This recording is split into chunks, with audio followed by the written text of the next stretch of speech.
Hey guys, it's me, man, Axion, bring you guys another discussion video on E3. Last year's one went down so well, it was now long. I got some feedback from my friends and they seem to like it as well. So we're back again talking about E3.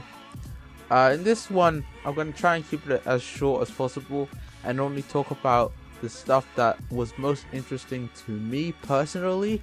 If I have missed anything, it's either because I've either forgotten or I've not found it that interesting. But tell me in the comment section, what did you like about E3? What games are you looking forward to? Because I came into E3 being kind of rather cautious and also not very hyped, because a lot of companies kind of blew their load before E3 even started. For example, Warner Brothers and NetherRealm showed off their next Injustice game, Injustice 2, which is looking great so far. They said that it has a loop system, which basically allows you to upgrade your characters. Hopefully that is not like that's its own mode and not something that is implemented into the full game, because that for balance of a fighting game would be so stupid in my opinion. It would really hurt the balance of that fighting game. On top of that, there was Watch Dogs 2. I played Watch Dogs 1. I might do a playthrough of that game later on. I had fun with it. I mean, it's not the best game in the world. A lot of people didn't really like it because it wasn't what it was promised to be like in the trailers in the E3 beforehand. So a lot of people are kind of burnt by the series. Are kind of hurt. You know, they expected one thing, they got another. But this game is looking way more interesting than the first game. It follows a new character. Hopefully we're going to be doing a lot more in that game, and I'm thinking about buying it myself, just to, you know, fill up the collection. First off, we're going to start off with EA and their conference. Conference was interesting, but also very boring as well. There was no enthusiasm, which kind of hurt the conference as a whole. First off, the only things that were really interesting were first FE, which was developed by indie studio Coldwood Studios. They are the people that created the Unraveled, which did pretty well. It's on PlayStation and on Xbox and PC, I believe. It was a nice little platformer game. A lot of people remember that game because of the guy who was presenting it looked so nervous when he came on and he was like talking about it. He looked so nervous, but you could definitely see like he had a lot of passion about the game. And this next game was something new for me. We haven't seen from EA. EA don't usually go out of their comfort zone too much, but they decided to help a lot of smaller indie developers to get a bit of a bearing in the industry, and helping them publish their games and stuff like that. Also, they showed off, of course, their yearly sports titles, Madden and FIFA. I'm not very interested in Madden myself, but I'm very interested in FIFA. FIFA has a story mode for the first time in its entire career. It looks like we're going to be following one specific guy. His name is, I think, Hunter. His second name is Hunter, I know that. I don't know what his first name is, but it looks like we're going to be following his kind of story and his rise to fame. It's very interesting to hear. Hopefully it'll be like kind of NBA 2K, their My Career mode, like they've done in the recent game NBA 2K16, which basically allows you to create your own character, and it basically allows you to go through this kind of story. And as your career increases, you get new cutscenes with your family and your friends and all, and you know, your girlfriends and all that. You get fans and all that.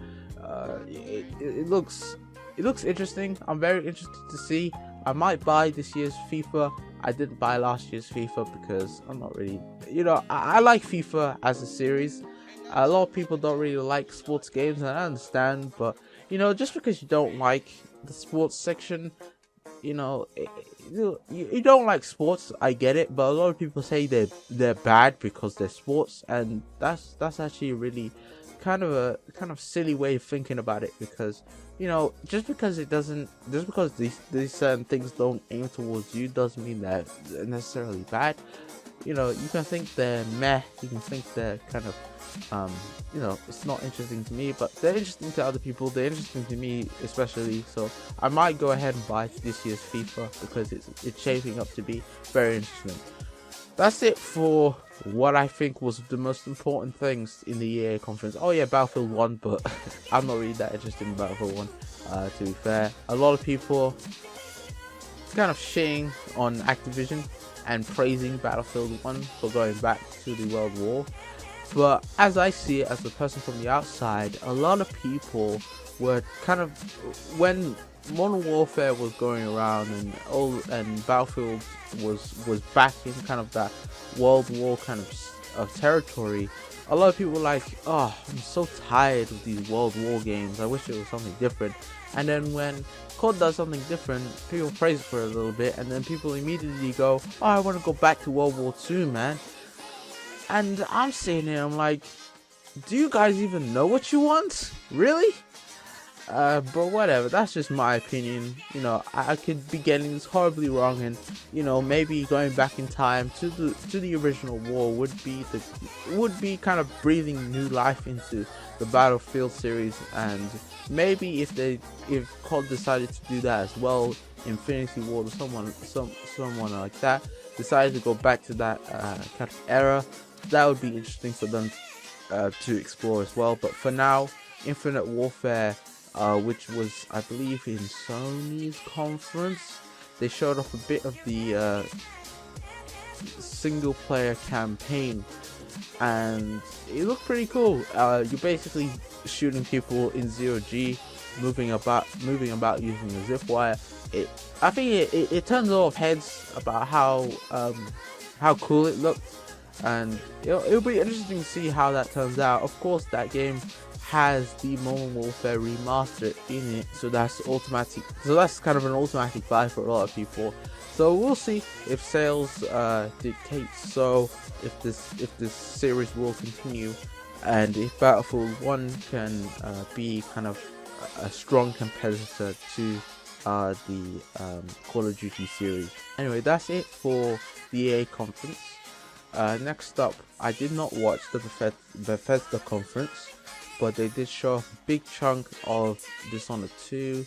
They said that Fallout 4 and I believe Doom are going to be VR experiences on the Oculus Rift, so that's interesting. A lot of VR this time, which something that I was expecting, because VR is sort of the future of gaming as a whole, because everybody knows that VR is kind of people want VR to be this kind of new huge thing that takes the gaming market into a new direction. But I don't think that we're kind of in that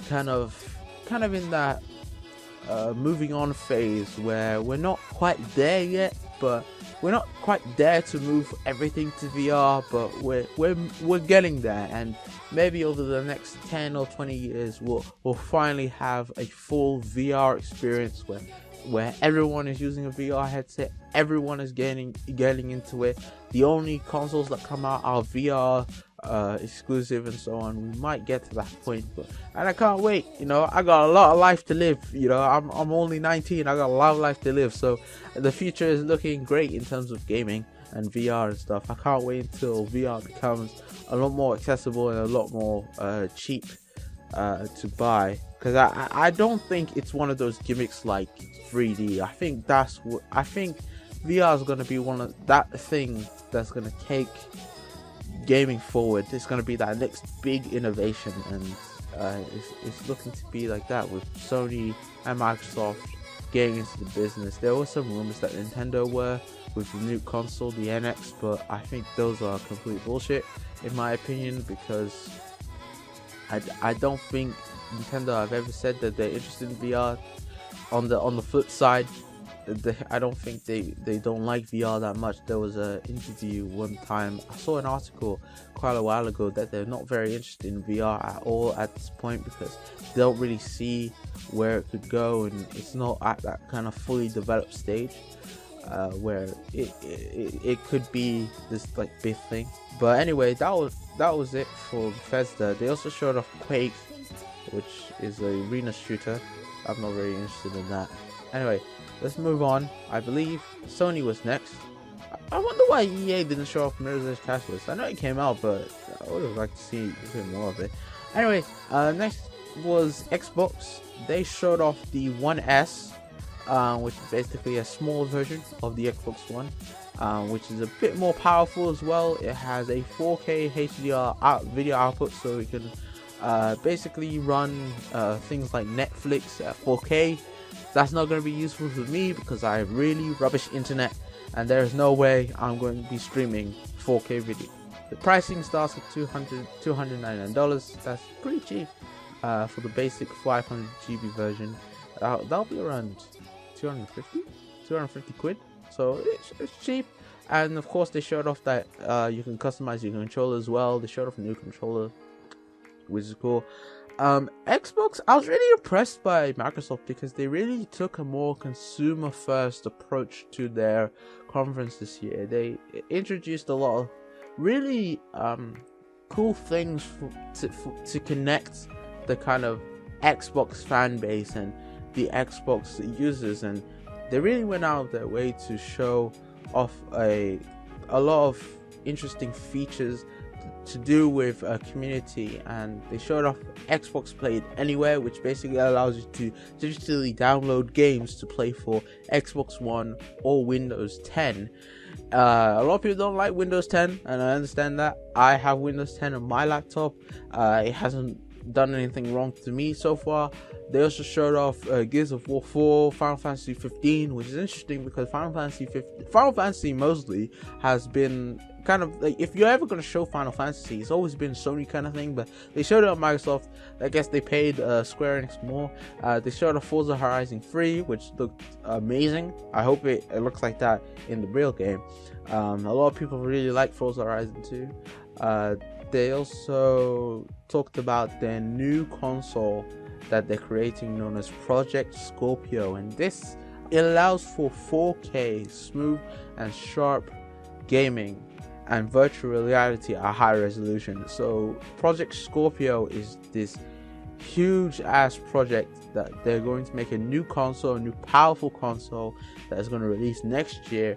And a lot of people are like, oh, is this what it's going to be? Are we going to have all these kind of mid-generation upgrades every 2 years, where new consoles are coming out every 2 years? And you know, people are going to be like, you know what, I'm not going to buy this one console because 2 years later there's going to be another stronger console. So I think companies are going to stab themselves in the back if they keep doing this, honestly. But we'll see where this goes for them. Project Scorpio looks interesting, but we'll see how they intend to do this. Next up, I didn't watch the Ubisoft conference either, but the only two things that I was interested in the Ubisoft conference was the new South Park game, the Fractured But Whole game, and I believe Watch Dogs 2 a little bit, which they always showed off. I can't wait for the new South Park game. It looks really cool. They changed up the battle system to be a bit more grid based, a bit like Fire Emblem. Yeah, they've changed it to that kind of gameplay style, and you know, it could work. It could work perfectly. I really loved the last game. I really love this RPG elements. I feel like it's a game that is for South Park fans, but you can enjoy it even if you're not a South Park fan. So then we have Sony, which in my opinion was the most interesting one. They showed off God of War, which was so different from what we've seen before. Kratos looked a hell of a lot different. He looked more calmer. He wasn't shouting all the time. He has a son now who's teaching him how to do combat, and you know, God of War is just looking a lot different, and I can't wait to see more of it, to be honest with you, because as a person that has enjoyed the God of War series, I can't wait to see what this new game entails. They also showed off a new game, Days Gone, which is zombies everywhere, basically. They showed off more Horizon Zero Dawn, which got a delay unfortunately for next year. Then there was The Last Guardian, which has a release date of the 25th of October, 2016, which is quite near. A lot of people expected that to be coming out next year, but I guess they were wrong. And Horizon Zero Dawn is coming out in the 20th of February 2017. Sony also put out some more information about PlayStation VR. It will launch at £349 or $399 on October 13th, and it will have 50 available games around this launch window. They said they were not going to talk about the PlayStation 4.5 Neo, which is something that they said beforehand. They weren't going to talk about the Neo. A lot of people are saying that it's going to have 4K gaming like Microsoft's new console, Project Scorpio. So we'll see what they have to offer us. They also showed off that they have Crash Bandicoot coming back. He's going to be in the new Skylanders game, and is going to have a remaster of the first 3 games. And it's not, and I believe the remasters are going to be not by Naughty Dog, but another company. Nintendo were like, yo, allow your E3, we're just gonna do our own shit. That's what Nintendo is like. They don't really care about E3. I think they care a little bit, but they don't care fully. They like to control. I think they've taken this kind of way that they kind of like to control the way that they show their games. They don't want leaks. They don't want malfunctions on stage. So that's why they all do this pre-recorded stuff. But they spent quite a while of the last 2 days in the treehouse. On the first day, they did everything Zelda. They brought in the developers like Miyamoto, Aonuma. They talked to them about the game. The game is looking amazing. I mean, like, for a Zelda game, this game is looking to be probably one of the most expansive, huge, just one of the great Zelda games out there. One of the great adventure games out there. A lot of people are saying it's copying facets from other games. I'm saying that Zelda was the originator. You know, adventure games of that kind of, you know, idea of open world, go everywhere, do anything you want, were originated by Nintendo and Zelda. If anything, Zelda was kind of the birth of this kind of huge adventure games and these kind of huge open world games. Even with the first one, you could go anywhere you wanted. You could enter any dungeon and stuff like that. You could discover secrets by bombing open doors, and they've really gone back to that design philosophy. And I'm super interested in this game. I might have to buy an NX just for this game, because right now they are hitting all the spots. They also did some extra stuff as well. They showed off some Pokemon Sun and Moon. They showed off 3 new Pokemon. Yes, 3 new Pokemon. I believe they showed off the first kind of 30 minutes of the game. By that point, you'd have your starter, and you go on Route 1. They showed off how battles work now, and as you get closer to a person, there's black bars on the top and the bottom of the screen that make you look at the trainer. Ooh, there's a trainer there. And as soon as you walk into their site, it does this nice little exclamation animation, and you get into the battle, and for the first time you can actually see the trainer behind their Pokemon, which is interesting. It's a small little touch, but it's a huge thing for Pokemon to achieve, and I can't wait to see more of the game. The 3 Pokemon that they showed, yes, the 3 Pokemon that they showed off was Yungoos, Pikipek, Grubbin, and Grubbin. Yeah, that's the 3 Pokemon. Pikipek is normal flying. It is the early bird starter of the of the region.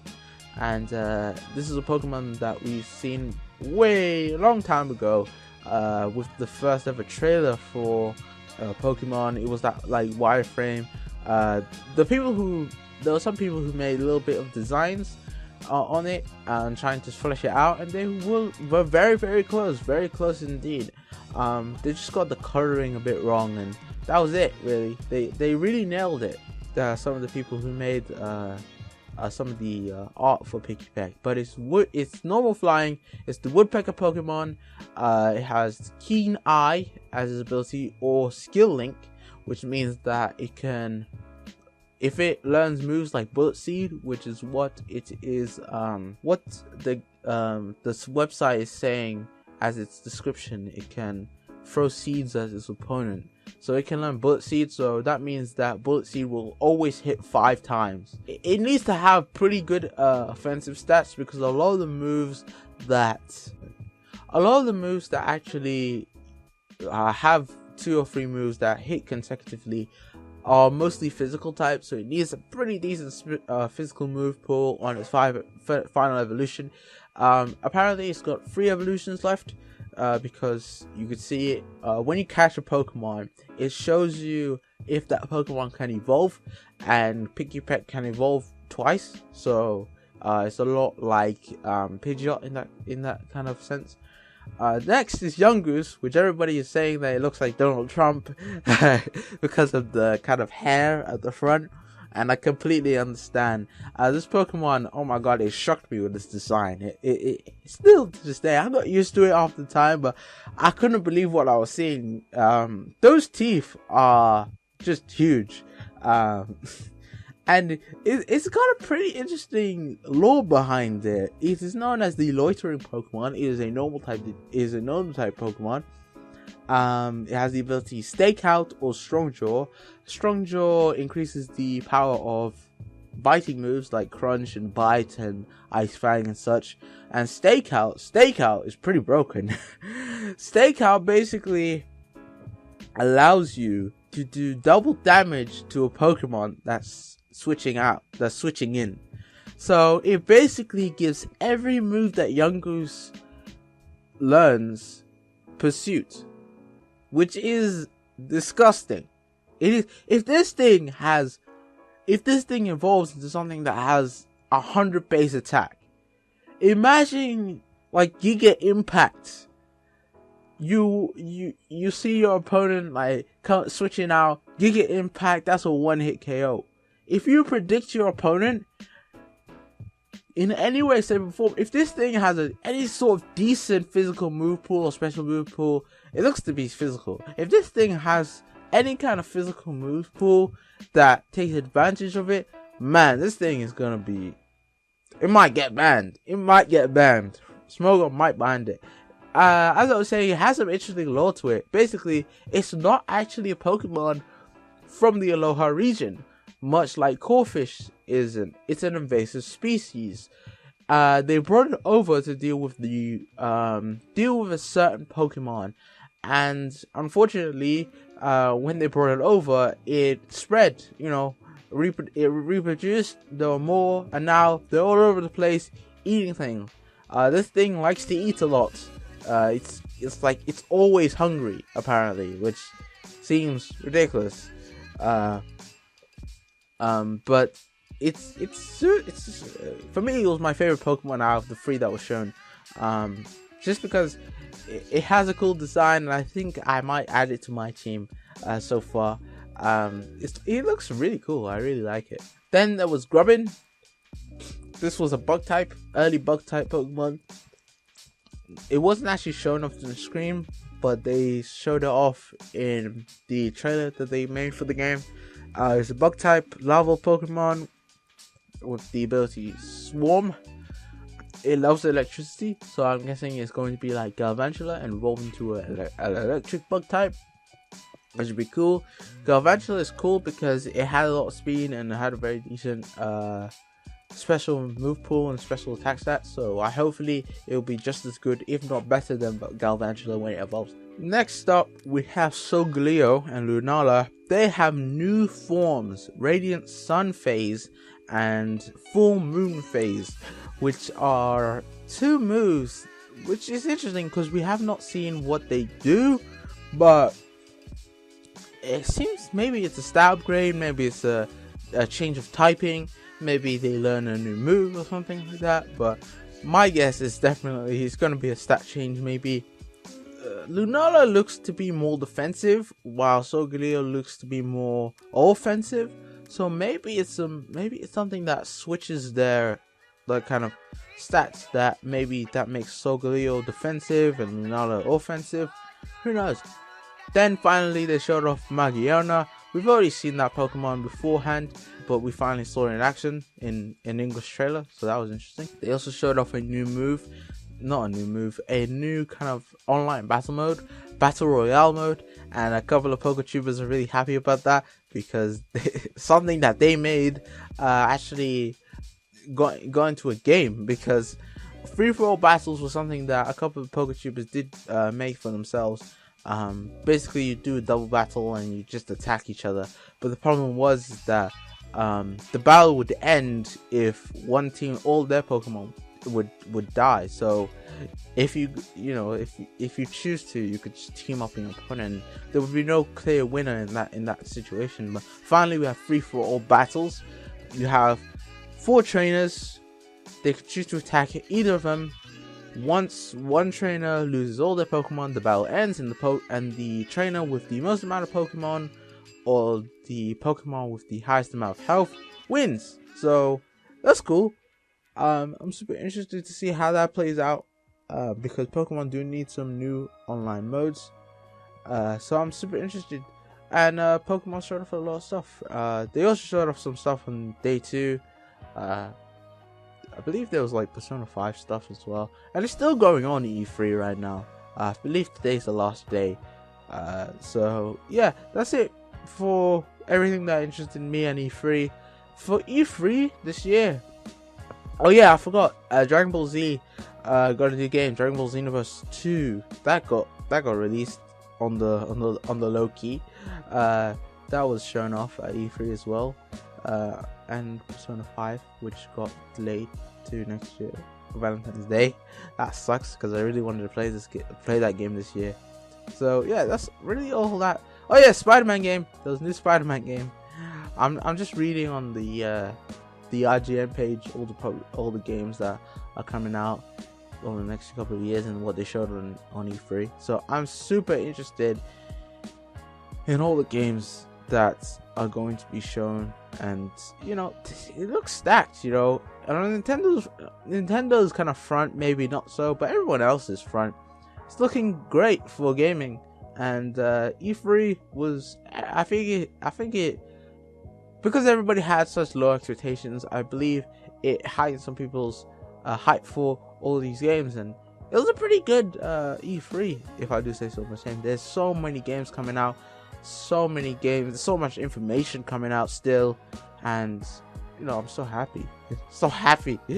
Games are good. But thank you guys for watching me ramble about E3 for 30 minutes. Hopefully I'll cut this down so it won't be so long. But thank you guys for watching. Hope you guys enjoyed. Leave a like if you did, and I'll see you guys next year for E3 2017. Peace.